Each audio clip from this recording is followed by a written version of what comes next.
Hello hi everyone ఈరోజు చెప్పుకున్న serial అందరూ తెలిసిందే కదండి. మరి ఈ రోజు ఎపిసోడ్ లో ఏం జరిగిందో చూసిద్దామా.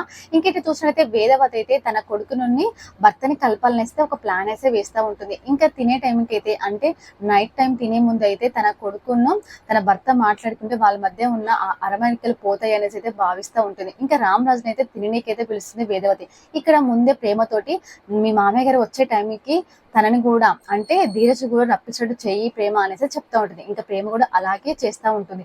ఇంతలోనే రామరాజు ఫోన్ మాట్లాడుకుంటూ ఉంటే, ఎంతసేపు అండి మీ లవర్ తో ఫోన్ మాట్లాడుతున్నారా ఏంటి అంటే, ఏంటి బుజ్జమా ఏం మాట్లాడుతున్నావు, ఆ బియ్యానికి రేటు పెరిగింది కదా ఆ విషయం గురించి చెప్తున్నాను అంతే, అదేంకో ఏదో మాట్లాడుతున్నాం, మరి తినకుండా ఏంటండి ఎంతసేపు దాకా తినండి అనేసి అయితే ఇంకా రైస్ అయితే వడ్డిస్తూ ఉంటుంది, అన్నం కూడా పెడతా ఉంటుంది. అంతలోనే అటువైపు నుంచి ప్రేమకు సేగ చేసి పంపించు ధీరజ్ని అనేసి చెప్తా ఉంటుంది. ఇంకా ధీరజ్ కూడా అప్పుడే ప్రేమ ఎంతసేపు ఆకలి అన్నావు కదా వెళ్ళు ఇంకా అంటే ఏంటి ఇప్పుడేమో ఇంత ముందుకేమో ఒక నిమిషం ఆగు అది ఇది అన్నావు, ఇప్పుడేమో వెంటనే ఆకలి అవుతుంది కదా వెళ్ళు అంటున్నావు, ఏంటి నీ దాంట్లో ఒక చంద్రముఖి అపరిచితులు అన్ని కనిపిస్తున్నాయిలే అనేసి అయితే, సర్లేరా నీకు ఇప్పుడు ఆకలి వచ్చింది కదా వెళ్ళు తినేసి అనేసి అంటూ ఉంటుంది ప్రేమ. ఇంకా అక్కడ వెళ్ళేసరికి వాళ్ళ నాన్న అయితే తింటూ కనబడుతూ ఉంటారు. అది చూసి ఇంకా ధీరజ్ అయితే నేను ఉంటే మా నాన్న తినలేమో ఉద్దేశంతో అయితే ఇప్పుడు తినలే ప్రేమ నేను తర్వాత తింటాలే అనేసి అనుకుంటూ వెళ్ళిపోతూ ఉంటే అప్పుడే వేదవతి ఏరా తిన్నికి వచ్చినాడు అలా వెళ్ళిపోతావేంటి, రా తిందుదా అనేసి అయితే పిలుస్తూ ఉంటుంది. వద్దులే అమ్మా ఏంటి ఆకలి అవుతుంటే అలానే ఉంటావా వచ్చి తినేసి మీ నాన్న పక్కన కూర్చొని అనేసి వేదవతి అంటూ ఉంటుంది. ఇంకా సరే అనేసి ధీరజ్ అయితే వాళ్ళ నాన్న పక్కన కూర్చొని అయితే తినడానికి ఇంకా విస్తారాకైతే వేసుకుంటాడు. అంతలోనే ఇంకా రామ్ తింటూ ఉంటాడు. సడన్ గా ఇంకా అప్పుడే వేదవతి అనుకుంటూ ఉంటుంది మనసులో, తిని ఇలా మౌనంగా ఉన్నాడంటే తన కొడుకు పక్కన కూర్చుని ఇష్టమే అన్నమాట, ఇంకేంటి ఇలా ఇలా మెల్లమెల్లగా వాళ్ళిద్దరి మధ్య మాటలు కలుస్తాయి అనేసి వేదవతి చాలా సంబరపడిపోతూ ఉంటుంది. అంతలోనే ఇంకా రామరాజు ఊరుకుంటాడా, తన కొడుకు అన్న మాటలకి నన్ను ఇంట్లో అవమానిస్తావు కాకుండా ఇంకా నన్ను అక్కడ కూడా రైస్ మిల్ పనిచేసి అవమానించాలనుకుంటున్నావా అనేసి తన మాటలు గుర్తేసుకొని చాలా బాధపడిపోయి తినే ముద్దం కూడా పక్కన వదిలేసి అయితే రామరాజు వెళ్ళిపోతా ఉంటారు. ఇంకా అలా వెళ్ళిపోతుంటే వేదవతి ఏంటండి అలా వెళ్ళిపోతున్నారు ఆగండి అన్న కూడా వినిపించుకోకుండా వెళ్ళిపోతూ ఉంటారు. ఇంక ఇది చూసిన ధీరజ్ ఊరుకుంటాడా, ప్లేట్ నుంచి తినే ప్లేట్ నుంచి అయితే లేచేసి ధీరజ్ కూడా అక్కడి నుంచి వెళ్ళిపోతూ ఉంటారు. అయ్యో ఇలా జరిగింది ఏంటి, వీళ్ళిద్దరు కలిసి తింటారేమో అనుకుని మాటలు కలుస్తాయేమో అనుకున్నాను, కానీ ఇది చాలా గొడవ పెద్దదయ్యేలాగా ఉందే అన్నట్టుగా వేదవతి చాలా బాధపడుతూ ఉంటుంది. ఇక చూసినట్లయితే ధీరజ్ బయటకు వచ్చేసి చాలా బాధపడుతూ ఉంటే అప్పటికే అక్కడికి వేదవతి ఇంకా ప్రేమ నర్మద కూడా వచ్చేస్తూ ఉంటారు. ఏరా నువ్వెందుకు తినకుండా వచ్చేసావు అంటే, ఏంటమ్మా చూసావా నాన్నగారు మీద నాకు ఎంతగానం ద్వేషం ఉందో, అలా ద్వేషం అంటావేంట్రా, నీ మీద ఎప్పటికీ ద్వేషం ఉండదు, కాదు నీ మీద కోపం మాత్రమే ఉంటుంది, కోపం ఉంటేనా అమ్మ ఎప్పుడైనా మాట్లాడుకునే సందర్భం బట్టి ఎప్పుడో ఒకసారి తగ్గిపోతుంది, కానీ ద్వేషం ఉంటే అది జీవితాంతం పోదు, కానీ నాన్నగారికి ఇప్పుడు నా మీద ద్వేషమే ఉంది, ఇదంతా నేను చేసుకున్నదే, నేను చేసిన తప్పు వల్ల ఇలా జరిగింది, అయినా నువ్వేం చేసావురా మీ నాన్న కాదనుకుండా, నువ్వేం చేయలే కదా, అంతే కదా, మన నాన్నగారికి పడిన ఆ ఇంటి కుటుంబం అమ్మాయిని నేను ప్రేమని పెళ్లి చేసుకోబట్టే కదా నాన్నకు నాకు ఇంత దూరం ఇంత వ్యత్యాసం అనేసి అయితే చాలా బాధపడిపోతూ ఉంటాడు ధీరజ్. అప్పుడే వేదవతి అరే అలా ఎందుకు అంటావు, ఇదంతా నేను చేశాను, నా వల్లే ఇప్పుడు మీ నాన్నగారికి నీకు మధ్య గొడవలు ఇంత దూరం పెరిగింది అనేసి అయితే చాలా బాధపడిపోతూ ఉంటుంది.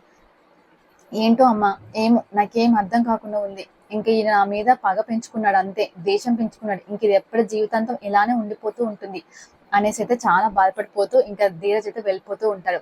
ఇంక చూసినట్లయితే ఇంకా తను ఇలా అనుకుంటూ ఉంటుంది, ప్రేమోడు చాలా బాధపడుతుంది, ఇదంతా నా వల్లే జరిగింది కదా, నేను ఆ రోజు అలా చేయడం వల్లే కదా అనేసి అయితే లోపల బాధపడుతూ ఉంటుంది. ఇంకా చూసినట్టయితే ఇక్కడ వేదవతి అయితే ఒక్కతే కూర్చొని చాలా దీర్ఘంగా ఆలోచిస్తూ ఉంటుంది వర్షంలో, ఇదంతా నా వల్లే జరిగింది కదా, నేను చేయడం వల్లే కదా నా కొడుకును నా భర్తకి ఇంత దూరం పెరిగింది అనేసి దీర్ఘంగా ఆలోచిస్తూ ఉంటే అప్పుడే అక్కడికి ప్రేమ ఇంకా నర్మద అయితే వచ్చేస్తారు. అప్పుడే ప్రేమ వచ్చేసి ఏంటత్తా ఇలానే కూర్చున్నావేంటి, ఇంతకుముందుకు నువ్వే చెప్పావు కదా ఇవన్నీ ఆలోచించొద్దు అన్ని పట్టించుకోవద్దని, మళ్ళీ నువ్వే ఆలోచిస్తావేంటి అంటే, ఏదో ప్రేమ అప్పుడంటే ఆయనకు వాడి మీద కోపం మాత్రమే ఉందనుకున్నాను, కానీ వాడికి ఇంతగానో ద్వేషం పెంచుకోవాలని అస్సలకే అనుకోలేదు, అంతమందికి ఎన్నిసార్లు తిట్టినా కొట్టినా పొద్దున తిట్టేవాడు మళ్ళీ నైట్ వరకే వాడిని దగ్గర తీసుకునేవాడు, కానీ ఇది కూడా పొద్దున జరిగిన గొడవ కూడా అలానే జరిగిందేమో అనుకున్నాను, కానీ తన మనసులో అలా లేదు, వాడి మీద ద్వేషం పెంచుకున్నాడు, ముఖ్యంగా నిన్ను ఆ ఇంటి అమ్మాయి నా కాదనకుండా ఆ ఇంటి అమ్మాయిని పెళ్లి చేసుకున్న కోపం చాలా ఉండిపోయింది. అయినా ఇదంతా నా వల్ల జరిగింది కదా! నీకు వాడికి పెళ్లి చేయడం బట్టే కదా! నేనే చేశాను కదా ఇదంతా. ఈ విషయం గురించి నేనే మామయ్య గారితో చెప్తాను. అంటే ఏంటత్త ఏం మాట్లాడుతున్నారు అనేసైతే నర్మద అంటుంటే, అంతే ప్రేమ. ఎందుకంటే ఈ విషయం గురించి నేనే చెప్తాను. ప్రేమకున్న ధీరజ్‌కి పెళ్లి చేసింది నేనే అని. అప్పుడు అతనికి ధీరజ్ మీద ఉన్న ప్రేమ పోతుంది. ఇతను ద్వేషిస్తే నన్నే ద్వేషిస్తాడు అనేసైతే, ఎందుకు అత్తయ్య అలా అనుకుంటున్నావు? అలా అసలు అనుకోవద్దు అంటే, లేదు లేదు నేను చెప్పేస్తా అనేసి బయలుదేరుతుంటుంది వేదవతి. కానీ అంతలో నర్మద ఆపుతూ ఉంటుంది వాళ్ళ అత్తయ్యని. ఎందుకత్త ఇప్పుడు మీరు కోపంలో ఏదో నిర్ణయం తీసుకుంటారు, కానీ తీసుకోకండి. ఎందుకంటే ఒకవేళ ఇప్పుడు మీ నిజం తెలిస్తే అనుకుంటే మీ ఒక్కరి మీద కోపం రాదు మావయ్యకి, మన ముగ్గురు మీద దోషం అవుతాం. అంటే నిజం తెలిసి కూడా ఇన్ని రోజులు దాచిపెట్టామని మన ముగ్గురి మీద ద్వేషం పెంచుకుంటారు మామయ్య గారు. ఎవరి మీద? ధీరజ్ మీద, నా మీద, నీ మీద. ఎందుకంటే మన ముగ్గురమే కదా ఆ ప్రేమ పెళ్లి చేసింది. అలాంటప్పుడు ఇంకా ఇది ఇంకా చిలికి చిలికి గాలివాన అయిపోతూ ఉంటుంది. అలా ఇప్పుడు ఆ తప్పు చేస్తారా మీరు? ఇప్పుడిప్పుడే సర్దుమణిగిపోతూ ఉన్నాయి. అయినా అలా ఎందుకు అనుకుంటున్నారు? కొడుకు మాట మామయ్య వినట్లేదు అనేసి, మామయ్య మాట ధీరజ్ వినట్లేదు అనేసి వాళ్ళిద్దరి మధ్య పంతం జరుగుతుంది. అంటే తండ్రి యొక్క బరువు, బాధ్యత, గౌరవం కాపాడాలనేసి ఆ ధీరజ్ ప్రయత్నిస్తున్నాడు. అంతేకాకుండా తన కొడుకు ఎక్కడ చెడు మార్గంలోకి వెళ్లకుండా మంచి స్థానంలో ఉండాలనేసి తండ్రి అనుకుంటున్నాడు. అంతేకాని వాళ్ళిద్దరి మధ్య ఏం గొడవ లేదు. ఎవరు గెలుస్తారో చూడండి. ఎవరు గెలిచినా మనకే మంచిది కదా. కొడుకు గెలిచినా తండ్రి గెలిచినా కూడా. అవన్నీ వదిలేసుకోకుండా ఇప్పుడు మీరు నిజం చెప్తే ఇంకా పెద్దగా అవుతుంది అత్తయ్య, ఇవన్నీ వదిలేసేయండి అనేసి అయితే అంటూ ఉంటుంది నర్మద. ఇంకా తన అత్తయ్య అయితే నాకు చెప్తా ఉంటుంది.